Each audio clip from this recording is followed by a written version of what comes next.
विजय होण्यासाठी अथक परिश्रम केले। आमच्या जोडीला शिवसेना आणि काँग्रेसचे कार्यकर्ते देखील या विजयात सहभागी आहेत। महाराष्ट्रात महाविकास आघाडीला जो विजय मिळाला त्याबद्दल महाराष्ट्रातल्या शाहू फुले आंबेडकरांच्या विचारावर श्रद्धा ठेवणाऱ्या, महाराष्ट्रात धर्मनिरपेक्ष आणि प्रगतीच्या विचाराचं सरकार असलं पाहिजे या विचारसरणीला ज्यांनी बळकटी दिली त्या सर्व कार्यकर्त्यांचे मी मनपूर्वक आभार मानतो। महाराष्ट्र कधीही पक्षफुटीच्या बाजूने राहिला नाही। जेव्हा जेव्हा पक्ष फुटण्याचं काम झालं तेव्हा त्याचा निषेध महाराष्ट्राने व्यक्त केला आणि मला खात्री आहे या खरा निषेध विधानसभेच्या निवडणुकीत महाराष्ट्र मोठ्या प्रमाणात व्यक्त करेल। ही निवडणूक ही केंद्र सरकारची होती।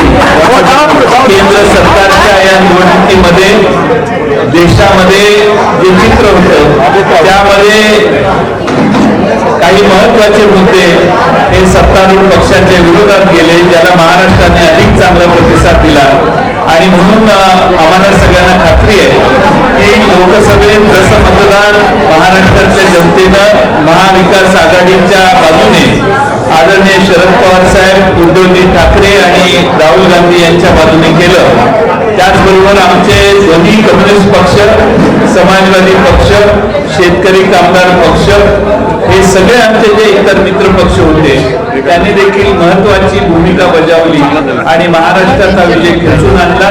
त्या महाराष्ट्रातल्या सगळ्या कार्यकर्त्यांचे मी मनपूर्वक अभिनंदन करतो आणि आभार देखील मानतो।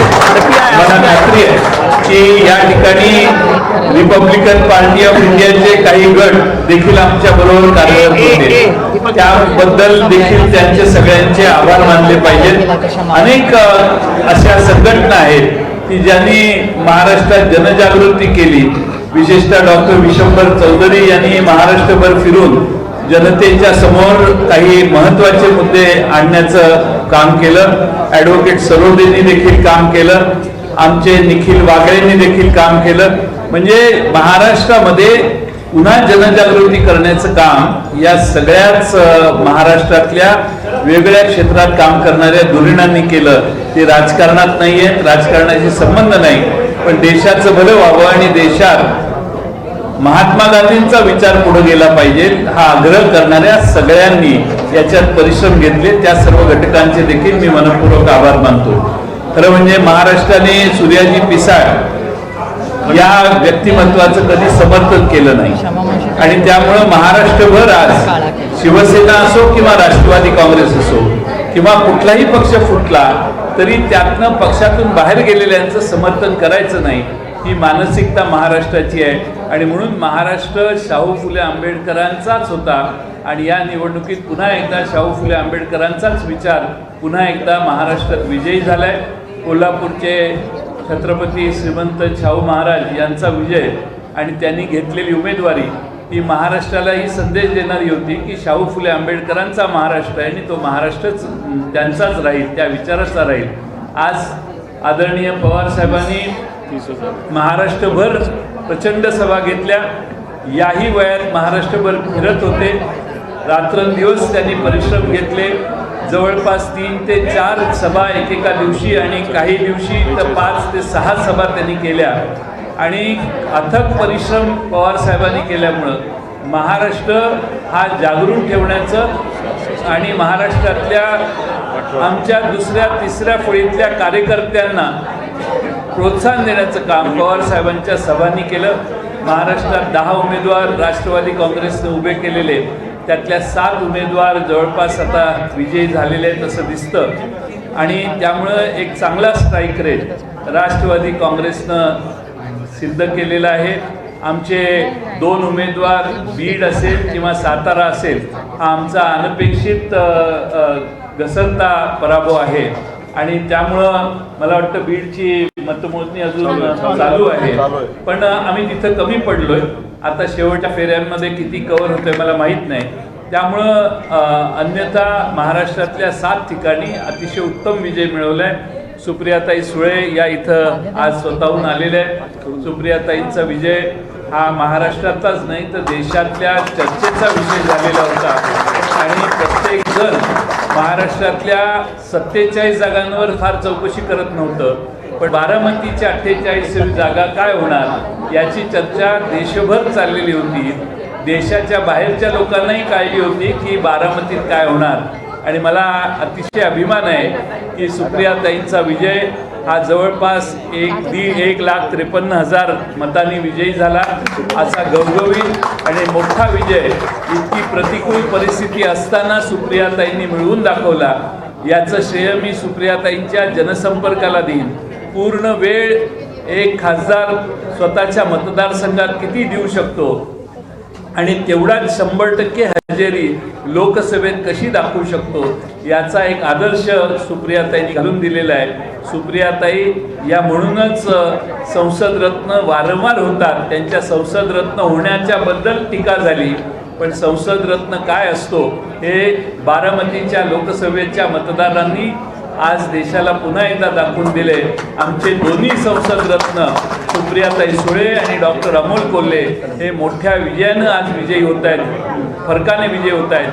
आणि उरलेले आमचे सगळे, निलेश लंकेचा विजय देखील एक सामान्य कार्यकर्ता कसा धनशक्तीच्या विरोधी लढू शकतो, सर्व साधनांच्या विरोधी लढू शकतो हे निलेश लंकेने सिद्ध केलेलं आहे.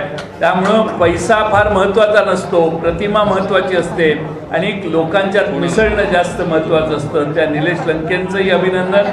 त्याचबरोबर आमचे भास्करराव बगरे हे अतिशय सामान्य घरातून आलेले, शिक्षक पेशा आणि शिक्षक पेशात काम करणारा पण आमचा तालुका राष्ट्रवादी काँग्रेसचा अध्यक्ष दिंडोरीचा हा लोकसभेला उभा करण्याचा निर्णय पवार साहेबांनी आणि आमचे श्रीराम शेट्टी आणि तिथल्या सगळ्या सहकार्याने घेतला.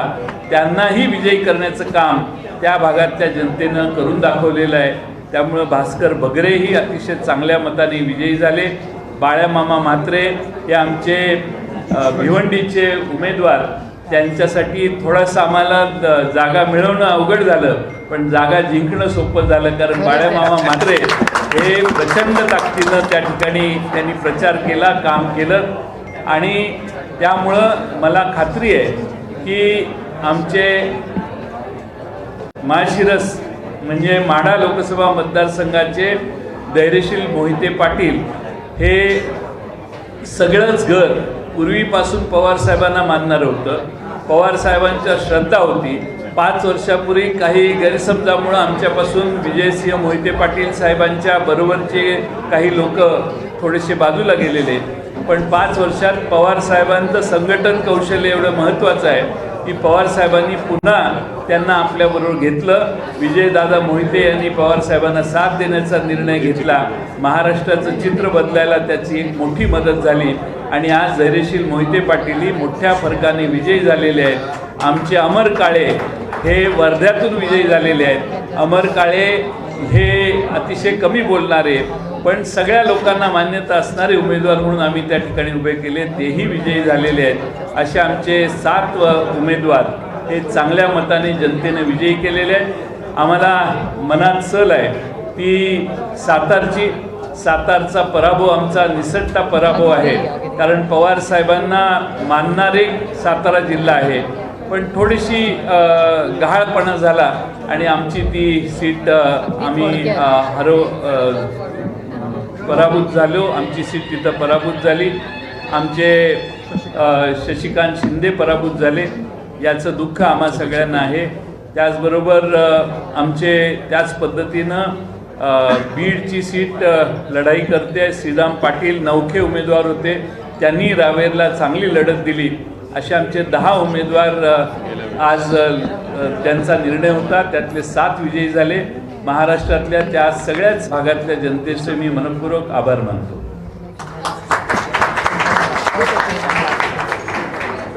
सर तुम्ही असं म्हटलेलं आहे की महात्मा गांधी तुम्ही बोलायचं सर त्यांचं झालंय का नाही? त्यांना ह्याला जायचं ना, मिरवणुकीला जायचं आहे. इथं बसून ते बोलणार आहे. तुमची मिरवणूक आहे ना आता. तुम्ही मुलाखत द्या ना. सर तुम्ही म्हणालात की महात्मा गांधी यांचा विचार जो आहे, महात्मा गांधी यांचा विचार पुढे आम्ही नेण्याचा प्रयत्न केला, पण ज्यांनी महात्मा गांधी यांच्या संदर्भात प्रश्नचिन्ह उपस्थित केलं त्यांना हा मोठा धडा मिळाला असं म्हणू शकतो का? हो, नक्कीच. 60 वर्ष महात्मा गांधी यांच्या बाबतीतही महाराष्ट्रात भारताला आणि जगाला महात्मा गांधी 1982 साली कळले असा काहींचा समज होता. त्यांचेही समजूत भारतातल्या जनतेने दुरुस्त करण्याचा प्रयत्न यातून केलेला आहे.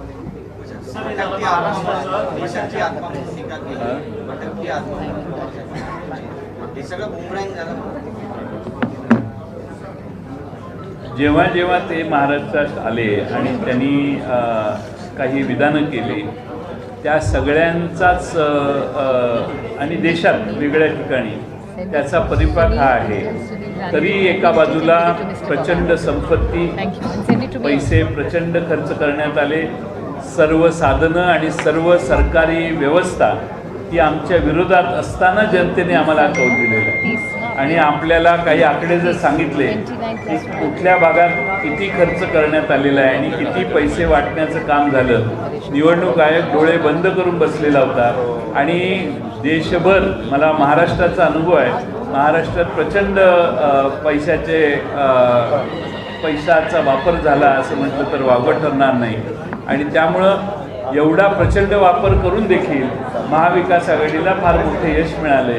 म्हणजे महाविकास आघाडी, मी नेहमी म्हणायचो 32 ते 35 जागांवर आम्ही विजयी होऊ, ते खरं होतं. तर काही ठिकाणी आमचा पैशामुळे पराभव झाला असं म्हटलं तर वावगं ठरणार नाही. देशामध्ये काही महत्त्वाच्या घडामोडी या चित्र काही माहीत नाही मला, ते केंद्रीय स्तरावरचा प्रश्न आहे, त्याच्याबद्दल मी बोलणं योग्य नाही. आता आमचे जितेंद्र आव्हाड या ठिकाणी बोलतील. इथेच राहू दे. तुम्ही उठा, म्हणजे तुम्ही बसताय काय तिथे? या. थांबा, तुम्ही कशाला आलता? नाही, ते बसतील मी व्यवस्थित. तुम्ही आता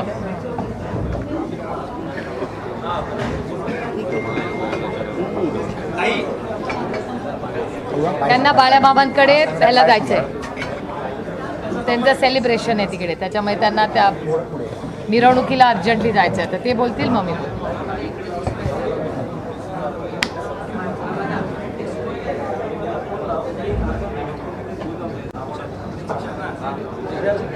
पवार साहेब काय सांगाल? मोठा विजय हा राष्ट्रवादीला मिळालेला आहे. अनेक ठिकाणी झाल्या, यंत्रणा वापरून झाली, आरोप प्रत्यारोप झाले, कसं पाहतो? प्रत्यारोप नाही झाले, आरोपच झाले. रामकृष्ण हरी. मग माझा पांडुरंग ते आरोपच फायदेशीर. साहेबांना घराच्या बाहेर काढणं, साहेबांच्या वयाबद्दल बोलणं, साहेबांना भटकती आत्मा बोलणं, साहेबांना शेवटचं भाषण कधी होणार असं विचारणं, महाराष्ट्राच्या सुजाण जनतेला कधीच पटत नाही. आणि त्याच्यामुळे सुजाण जनतेने निर्णय घेतला. ज्या प्रकारची गद्दारी झाली, जी जयंत पाटील साहेबांनी सांगितलं की महाराजांशी गद्दारी केलेल्या खंडोजी खोबरेला आणि सूर्याजी पिसाला महाराष्ट्राने कधी जोडलं. त्यामुळे जो अंडरकरंट म्हणता, तो अंडरकरंट कसला होता? तर तो अंडरकरंट गद्दारीच्या विरोधातला होता. महागाई होती, 30% भ्रष्टाचार होता, अनएम्प्लॉयमेंट बेरोजगारी होती, आंतरराष्ट्रीय स्तरावरती भारताची होत असलेली नाचक्की होती, चायनामधनं आलेलं सैन्य होतं. या सगळ्या गोष्टी जरी विचारात घेतल्या तरी अंडरकरंट हा गद्दारी विरुद्ध होता आणि महाराष्ट्राच्या जनतेने प्रचंड राग काढून टाकला. 400 जागा मिळतील अशी भाजपच्या नेते जे जिंकून आले, नरेश मस्के सुद्धा जिंकून आले, लोकांना आता आशा वाटते की इतक्या मतांनी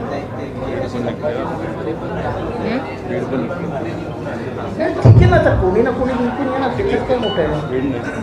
पण जे 45 पार म्हणत होते ते 17वर अडकले, याच्यात काय बघूया ना पॉझिटिव्हली काय. 400 पार हा नारा लावून त्यांनी आमच्यावरती उपकार केले. ज्या दिवशी त्यांनी 400 पारचा नारा लावला, इथला जो शोषित समाज आहे, इथला जो अल्पसंख्याक समाज आहे, इथला जो दीन दुबळा आंबेडकराईट आहे, त्याला समजलं की आपल्या संविधानाचा म्हणजे आपलं हक्क आणि अधिकाराचं हे वाटोळं करणार आहे, त्यांना इथेच थांबायला हवं. आणि 400 पारचा नारा नंतर अबकी बार मोदी सरकार ह्याच्यावर आला, पण तोपर्यंत पाणी वाहून गेलं. 18 जागा आल्या तर राजकीय संन्यास घेईन असं आशिष शेलार म्हणाले होते महाविकास ते आघाडीचे. सध्या अमेरिकेत आहेत, ते अमेरिकेतनं कुठे जाणार ते मला माहिती नाही.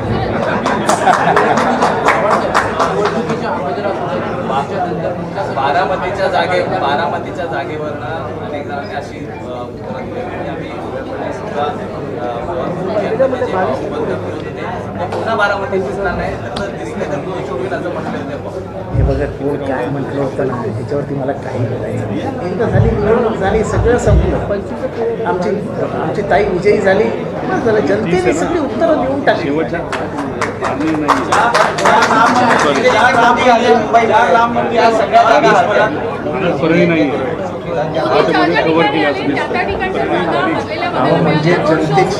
म्हणजे जनतेची रिॲक्शन बघा ना तुम्ही, जनतेच्या मनात काय आहे. आमच्या तोंडात तर कशाला काढता, तुम्ही स्वतःच सांगता की ते ज्या ज्या जागी आले त्या त्या जागी ते हरले. तर तो आता तुम्ही विचार करा की काय याचा संबंध कोणाशी आहे. ज्या राम मंदिरावरती समग्र देशभरात निवडणुका भाजपने लढल्या त्याच अयोध्येमध्ये पैजा त्या तो अयोध्या हा मतदारसंघ नाही, तो फैजाबाद हा मतदारसंघ. आणि तिथनं 1,79,000 मतांनी समाजवादीचा उमेदवार विजयी झाला. या देशामध्ये फार काय धर्म जात हे चालत नाही. हा देश जन्मापासून धर्मनिरपेक्ष हा देश कॉन्स्टिट्यूशन प्रमाणे सेक्युलर आहे. आणि या देशात जात पात धर्म ह्याला फार आधार मिळत नाही. थोडा वेळ मिळतो, लोक फार काळ मानत नाहीत कारण का एवढे वर्ष एकत्र राहिलेली माणसं असतात. तुम्ही त्यांना कसे तोडणार. तर बारामतीतला जो विजय आहे तर साहेबांनी 60 सालापासून ते नांगर फिरवलं आहे, मशागत केली आहे, पेरणी केली आहे. आता पेरणीची फुलं दिसायला लागली. ती जुनी जाणती माणसं विसरतात का हे सगळं पवार साहेबांनी केलं आहे. अशी अपेक्षा करणं म्हणजे मराठी माणसाचं अपमान करणं आहे. मराठी माणूस एवढा कृतज्ञ नाही की तो हे सगळं विसरेल. साहेबांचा करिश्मा चालणारच होता. आम्हाला मला तरी पहिल्यापासून खात्री होती की तिथे काही धोका होणारच नाही.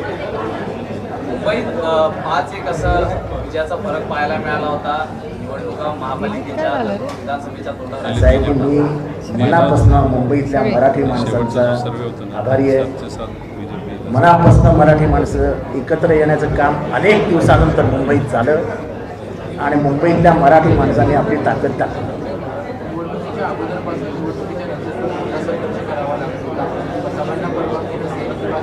असं आहे की ते मी आज पहिल्यांदा इथं सांगतो व्हेरी मच की ज्या पद्धतीने पोलीस यंत्रणेचा गेले 2.5 वर्ष वापर झाला ती पद्धत कुठल्याही सरकारला शोभणारी नाही. ठीक आहे, आणि करते. प्रेस चालू आहे.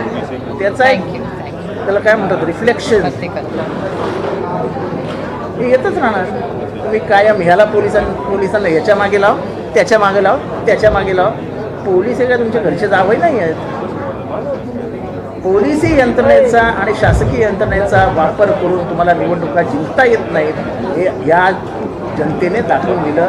त्याबद्दल सगळ्या महाराष्ट्रातल्या तमाम जनतेचे आभार. खास करून राष्ट्रवादीचे कार्यकर्ते, शिवसेनेचे कार्यकर्ते, काँग्रेसचे कार्यकर्ते यांचे मनापासून आभार. या सगळ्यांच्या संयुक्त प्रयत्नाने हे मिळालेलं यश आहे. पण मला एकच सांगायचं आहे की शरद पवार हे महाराष्ट्राच्या राजकारणातले केंद्रबिंदू आहे. हे परत एकदा महाराष्ट्राच्या जनतेने दाखवलं. चालला तुम्ही हो ताईला बसू द्या तिथे. बरोबर BBC वाली तिकडे टाका. आवाज काय काय करून जातात.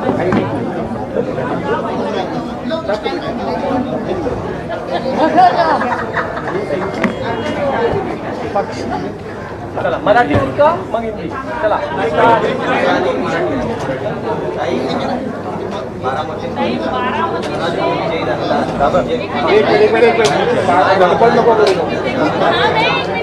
एक मिनिट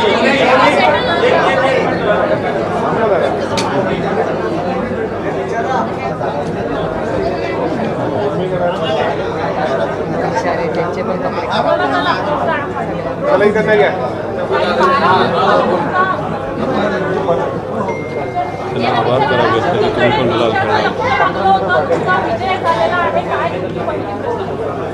तमाम बारामती लोकसभा मतदारसंघातल्या सगळ्या मतदारांचे राष्ट्रवादी काँग्रेस पक्ष, शिवसेना, काँग्रेस पक्ष, आम आदमी पार्टी आणि प्रकाश आंबेडकरजी आणि सगळ्या मित्रपक्षांचे मी मनपूर्वक आभार मानते.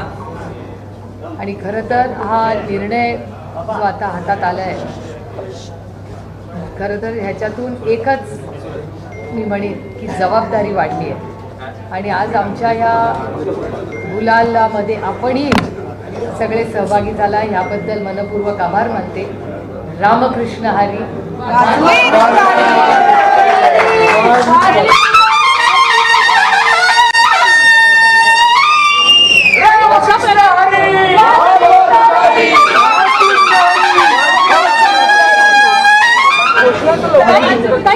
अशा प्रकारे ही जी लढत झाली, अशा प्रकारे लढत खरं तर होऊ नये अशी अपेक्षा राजकारणात नेहमी केली जाते.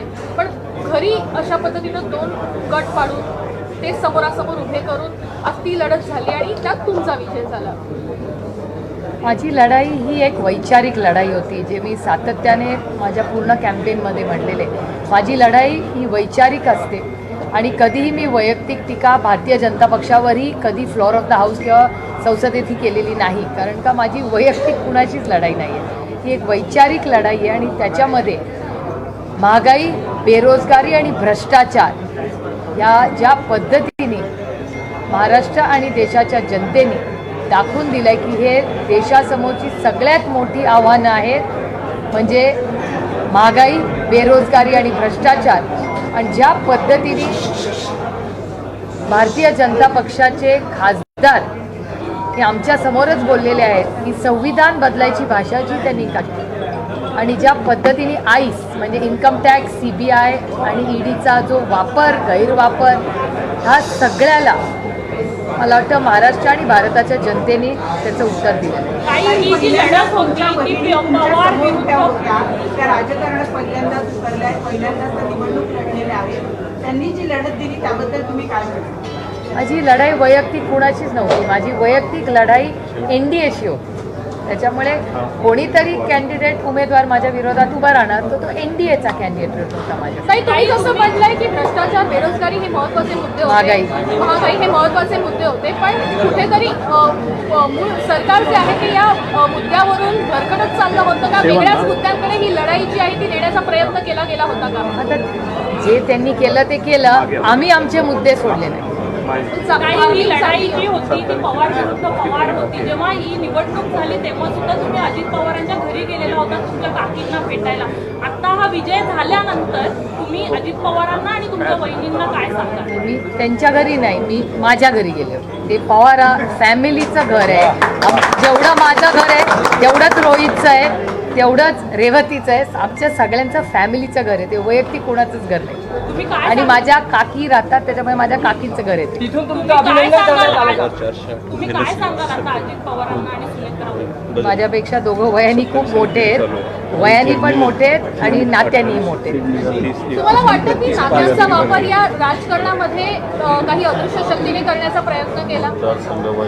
अदृश्य शक्ती काय काय करू शकते आपण सगळ्यांनी पाहिलेलंच आहे. त्याच्यामुळे आता अदृश्य शक्ती त्याबद्दल अजून काही मी बोलणं मला वाटत नाही संयुक्तिक राहील. आदरणीय पवारसाहेब नक्कीच उद्या दिल्लीला जाणार आहेत. आता त्याच्या डिटेल्सची वाट बघतोय आम्ही, किती वाजता कुठे मॅडम, ज्या पद्धतीनं खरं तर वोटिंग झालं, जे आकडे समोर आले, अत्यंत मोठं यश आपण खरं तर इंडिया आघाडीला म्हणू शकतो. कुठेतरी देशाचं नेतृत्व बदलण्यासंदर्भातली बैठकीमध्ये चर्चा होऊ शकते का, किंवा त्यासाठीचे प्रयत्न होऊ शकतात? हे आत्ता नाही मी सांगू शकत मीटिंग झाल्याशिवाय, पण हे राष्ट्रवादी काँग्रेस पक्षाच्या सगळ्या कार्यकर्त्यांचं आणि आमच्या मित्र पक्षाची मेहनत याच्या मागे आणि माननीय जयंतरावांच्या नेतृत्वाखाली आम्ही महाराष्ट्रात हे लढलो आहे. त्याच्यामुळे ह्या सगळे आमच्या कॅप्टन इथे बसलेले आहेत, त्याच्यामुळे सगळं आमच्या कॅप्टनला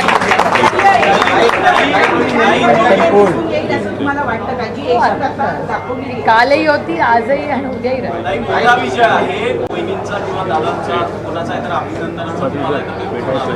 नाही, मला फोनच गेला म्हणजे नंतर आम्ही काउंटिंग हे ते या सगळ्यामध्येच गडबडीत आहोत सर. आणि तुम्ही बघताय कार्यकर्त्यांचा एवढा उत्साह आहे आणि बाकीचे आमचे कॅन्डिडेट्स किती निवडून येत आहेत या सगळ्याच्या मध्ये आम्ही बसतो.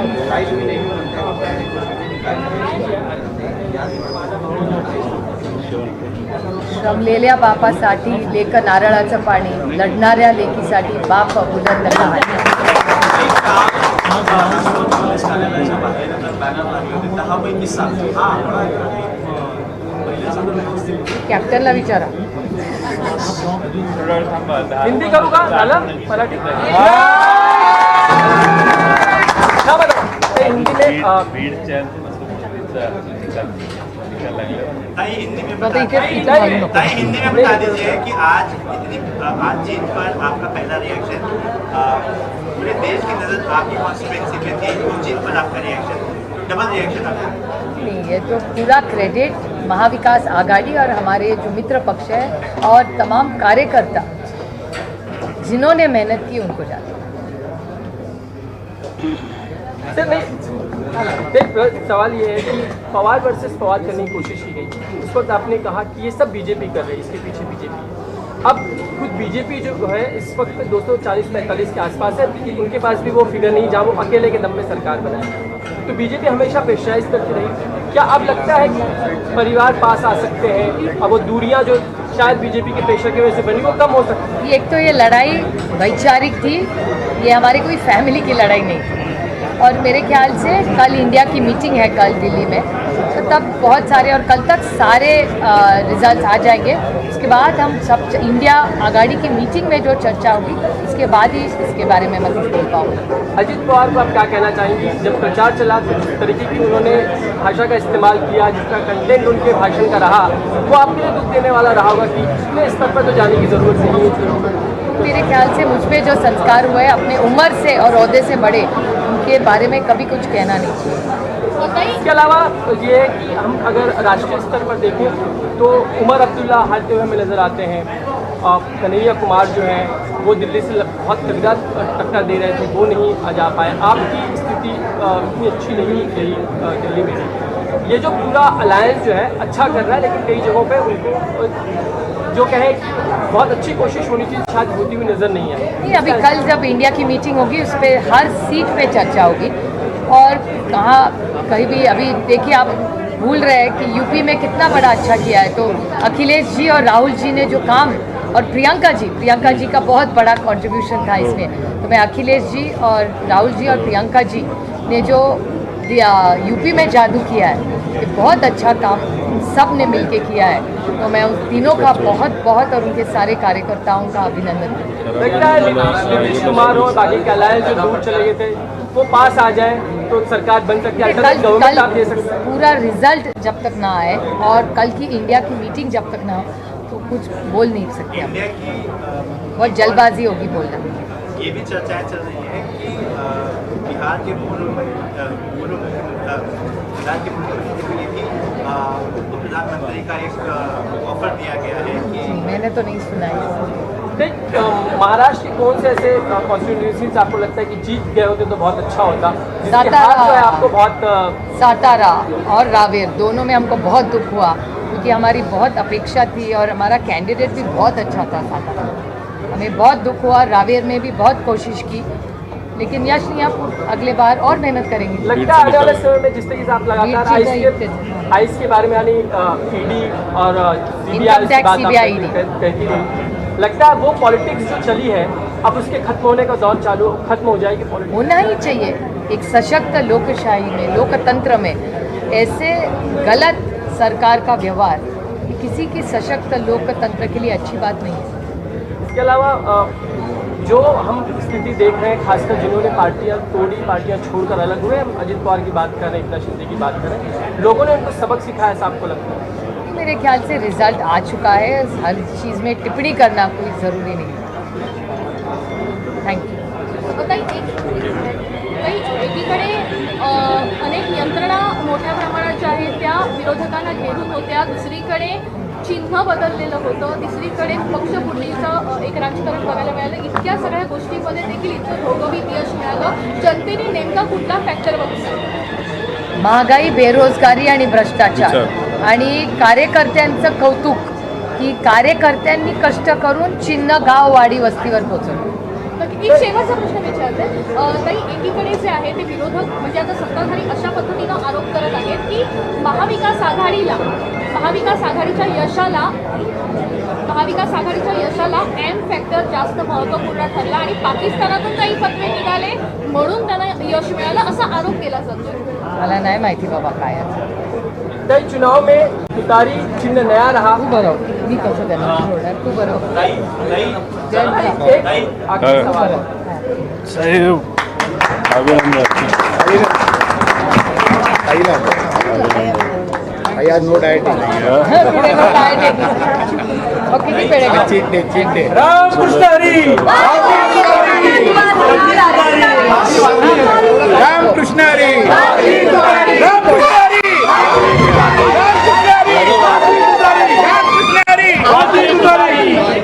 अजून एक ताई, एक आखिरी सवाल. तुम्ही इथं बसून यांनी फार काम केलंय. वाढदिवस पण आहे. अरे बाबा केक नाही आणला का कोणी बा? अजून एक इकडे हा वर्माजी पेढा नाही का? पुरा द्या त्यांना. जरांगे फॅक्टर येतात किती महाविकास आघाडी करता येतात फायदेशीर काय सांगता? इलेक्शन फायद्या आणि तोट्यासाठी नसतं करायचं, देशाची सेवा करण्यासाठी करायचं. ताई, आपको लगता है तुतारी और नाम जो पार्टी का जो इस वक्त है वही विधानसभा में रहने की जरूरत है? कैप्टन से पूछिए. आप बताइए, कार्यकारी अध्यक्ष हैं. अभी देखेंगे ना, कोर्ट में तो केस चल ही रहा है, आगे देखेंगे. एक दिन में क्यों, अभी तो रिजल्ट आया है, थोड़ा पूरा सब उसका स्टडी भी कर ले. कल ईडिया की मीटिंग में, उसके बाद हमारी पार्टी की मीटिंग 9 और 10 दोनों दिन है, उस दिन इस सब चीज़ों पे चर्चा होगी. तुतारी को एक्सेप्ट किया लोगों ने. Data speaks for it self. अरे थँक्यू. अरे सगळ्यांना पेढे द्या ना बाबा, पत्रकारांना पेढा, चहा आणि कुणाचे गुलालानी कपडे खराब झाले असतील तर सॉरी. पण पत्रकारांना पण आम्ही गुलाल खायला गेलो. पाहिजे अशा वेळेला.